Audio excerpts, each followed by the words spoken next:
I'm really enjoying reading the beginning of Hobbes' Leviathan aloud, so I'm going to continue doing it. I didn't mean to do that, but so this is what immediately follows from that first paragraph that I read in the earlier video. To describe the nature of this artificial man, I will consider first the matter thereof and the artificer, both of which is man. So this is a long work, and we'll be reading just the choicest little bits of it. But he's got a grand design here, and he's giving you all four parts of it. And this is a long work, and even part one is really long, and part one is the only part. No one ever reads part two unless you're a Hobbes scholar, so that's how long it is. But you'll see what part is most relevant for us. To describe the nature of this artificial man, and again, the artificial man is the state, I will consider first the matter thereof, what it's made out of, and the artificer who makes it, both of which is man. So the first thing he's going to look at in this work is human nature. Secondly, how and by what covenants, look that word up, covenant. Covenant is an agreement. How and by what covenants it is made. So the state is made through covenants, through agreements. It's artificial, it's made, it's conventional. And what are the rights and just power or authority of a sovereign, and what it is that preserveth and dissolveth it. That's the part we're obviously most interested in, because it's the part about social life. It's the part about government. It's the part about politics. Thirdly, what is a Christian commonwealth? Lastly, what is the kingdom of darkness? That refers to part two of Leviathan, which frankly I've never read, so I can't really comment on it. Obviously not really know anything about it. But it's not something we'll be concerned with. It's really those first two things, human nature and the nature of government, that we're concerned with. Concerning the first, that is, the nature of human beings, there is a saying much usurped of late, that wisdom is acquired not by reading of books, but of men. Consequently, whereunto those persons that, for the most part, can give no other proof of being wise, take great delight to show what they think they have read in men, by uncharitable censures of one another behind their backs. So this sort of cynical, hard-edged attitude, you don't learn about life through books, kid, you learn about it through people, through experience. Well, yeah, sure. But Hobbes is saying that, a lot of people pretend to that kind of knowledge just by saying nasty things about people when they're not around, which shows their ignorance. But there is another saying, not of late understood, by which they might learn truly to read one another, if they would take the pains, and that is nosce tepsum. I'm sorry. I don't even know if that's Latin or Greek. I think that's Latin. But the idea is read thyself or know thyself. If you really want to understand other people, the point here is understand yourself first. Then you'll be able to understand them. If you don't know yourself, you can't know them.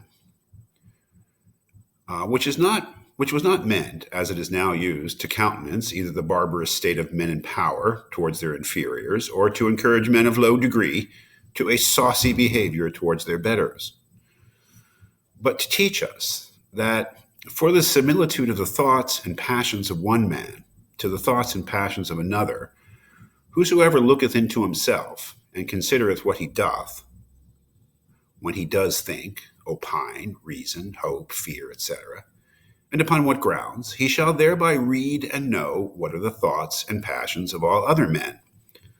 This is quite a challenge. We all like to think we're special, but guess what? We're not. We're all fundamentally alike because we're all human beings. We're all different, but not that different. So if you want to know what's going on in other people's minds, inside of them, in their soul, what motivates them, look at yourself. You have a privileged access to that.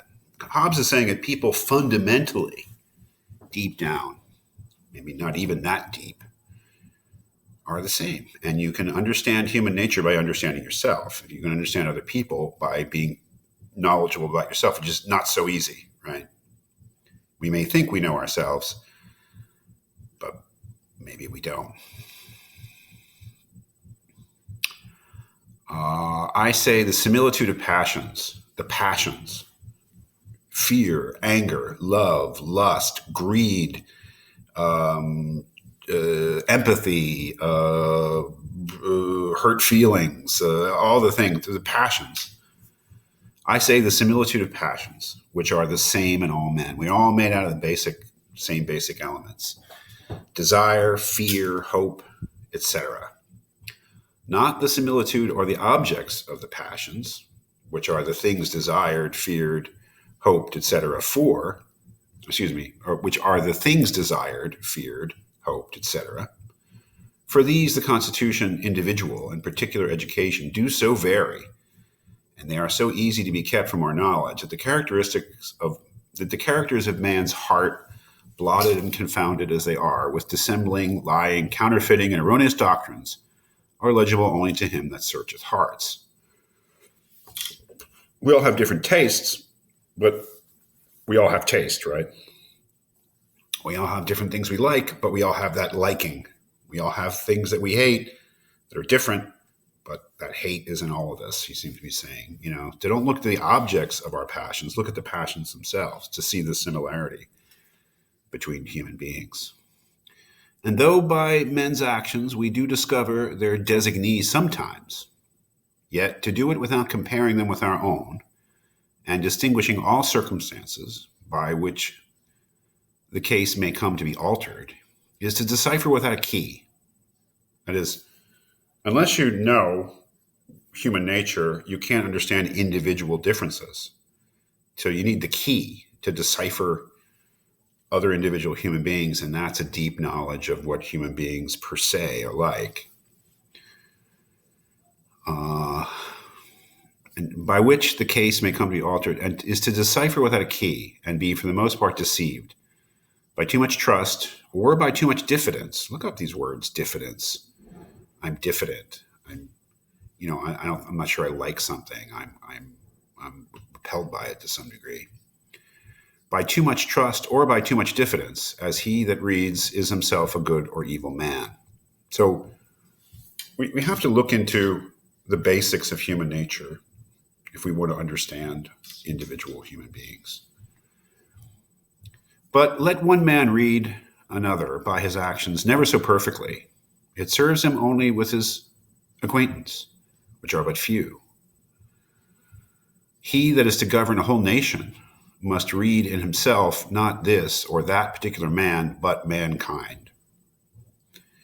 So we can, if we rely on our conception of human nature just by what is evident in the individuals that we know, that's not enough knowledge. We need to know, especially if we're going to be governing, somebody who's governing needs to know human beings as a whole, needs to know the general state of human nature, mankind, what we would call humanity, which, though it be hard to do, harder than to learn any language or science, yet when I shall have set down my own reading orderly and perspicuously, clearly, the pains left another will be only to consider if he also find not the same in himself.